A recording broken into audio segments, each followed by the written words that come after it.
Les médias contenus dans cette vidéo sont utilisés dans le cadre d'un usage équitable et nullement dans le but de diffuser leur contenu illégalement. Soutenez l'œuvre originale. Merci de votre compréhension. Et salut tout le monde, c'est Matt. Aujourd'hui on va parler de Plastic Memories, un anime avec des lolis, des robots, pas cela, pour un garçon. Et non, ce n'est pas un hentai.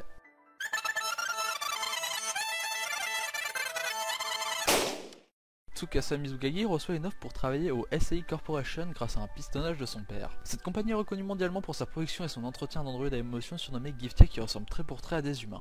Son travail au Terminal Service sera de récupérer des Giftia ayant presque atteint leur date d'expiration. Après celle-ci, leur mémoire et personnalité disparaissent et ils deviennent incontrôlables. Et c'est là que le département du Terminal Service entre en jeu. Ils doivent récupérer ces androïdes afin de mettre fin à leur existence avant qu'ils ne causent des problèmes. Ce travail se fait par groupe de deux, un Giftia négociant avec la famille afin de récupérer l'androïde expiré et un humain qui supervise pour être sûr que tout se passe bien. Pour faire simple, il y en a un qui bosse et l'autre qui regarde. Nous suivons donc les aventures de Tsukasa et d'Aisla, une Giftia dont notre héros est tombé amoureux durant leur travail. Malheureusement pour lui, Aisla ne possède aucune connaissance dans le domaine de la négociation, ce qui va créer de nombreuses scènes comiques et forcer Tsukasa à sortir de son poste de superviseur pour l'aider. Le personnage principal se pose des questions sur son rôle à jouer durant les négociations, sur son travail, sur la raison d'être des robots. Et moi je pose la question de comment il est arrivé ici. Attention, ce sketch est tiré d'une histoire vraie. Aucun membre du Café du Japon, de par sa religion et ses croyances propres, ne pourra être tenu responsable si vous ne riez pas. Bon sketch. Bonjour, je m'appelle Tsukasa et je cherche un travail. Bonjour Tsukasa, quelles sont vos compétences? J'aime regarder des jeunes filles qui travaillent. Ok, je vous propose donc un poste dans la société la plus importante et la plus poussée scientifiquement de notre monde, où vous devrez superviser des robots qui doivent supprimer d'autres robots. Ça vous convient-il? Tant qu'il y a des petites filles. Oui. Bon, je sais qu'il a été pistonné, mais quand même, le gars sait même pas ce qu'il doit faire quand il arrive le premier jour. Imaginez si on faisait la même chose avec des chirurgiens. L'anime pose donc la question, est-ce que Tsukasa Mizukagi pourra atteindre le poste de directeur dans le département Terminal Service au SAI Corporation? Ah non, ça je crois qu'on s'en bat les couilles. Ah oui, excusez-moi, je n'avais pas remarqué que c'était une histoire d'amour.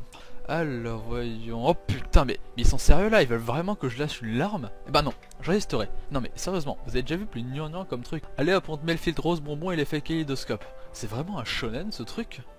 Bref, donc, le garçon est amoureux de la jeune fille, de la très jeune fille. Ah, mon garçon, elle a 11 ans, navré mais quand on mesure 1m30 on a 11 ans, et toi sûrement 18 ans en plus. Donc je suis désolé de casser ton délire, mais chez moi ce genre de relation s'appelle de la pédophilie.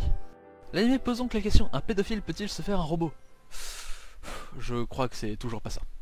Une question très intéressante est soulevée durant ce premier épisode et qui sera, je pense, une intrigue de l'anime. L'homme est-il capable de créer des robots qui ont tout d'humain et les considérer encore comme étant des objets? Ou encore, comment vivre en tant que Giftia sachant sa date de mort à l'avance? Ces deux problématiques fort intéressantes sont traitées de façon triste et drôle en même temps. Je m'explique. Aisla, la Giftia, a peur de la mort et n'arrive donc pas à apprécier la vie en connaissant sa date d'expiration. On dirait que je parle d'un yaourt qui va être périmé.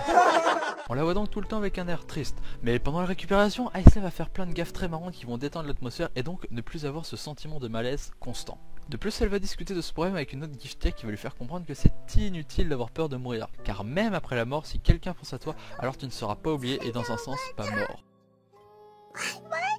Et oui, c'est profond ce que je dis. Au final, Plastic Memories ressemble beaucoup à une petite série sympa traitant des thèmes de l'amour et de la question pourquoi j'existe, mais qui ne se regarde qu'une fois avant d'être vite oubliée. Elle a été créée par qui déjà? Naotaka Yashi. Ouais, ça me dit quelque chose. Attends, il a fait quoi ce mec? Lemon Engine Project, Memories of... C'était une oh putain de bordel de merde. Plastic Memories créé par le grand Hayashi est une série avec un immense potentiel que je conseille à tous, petit comme grand, garçon comme fille. Verdict? Bien sûr que je continue. Et voilà, c'est la fin de mon deuxième épisode, j'espère qu'il vous aura plu. Si c'est le cas, n'hésitez pas à mettre un petit pouce vert, à commenter, à partager, tout ça, ça me fait super plaisir. Si vous avez un animé d'été à me proposer, surtout n'hésitez pas, s'il est sympa, bah, je ferai une petite critique comme ça dessus. Voilà, donc on se retrouve très prochainement pour une nouvelle vidéo. Allez, salut tout le monde!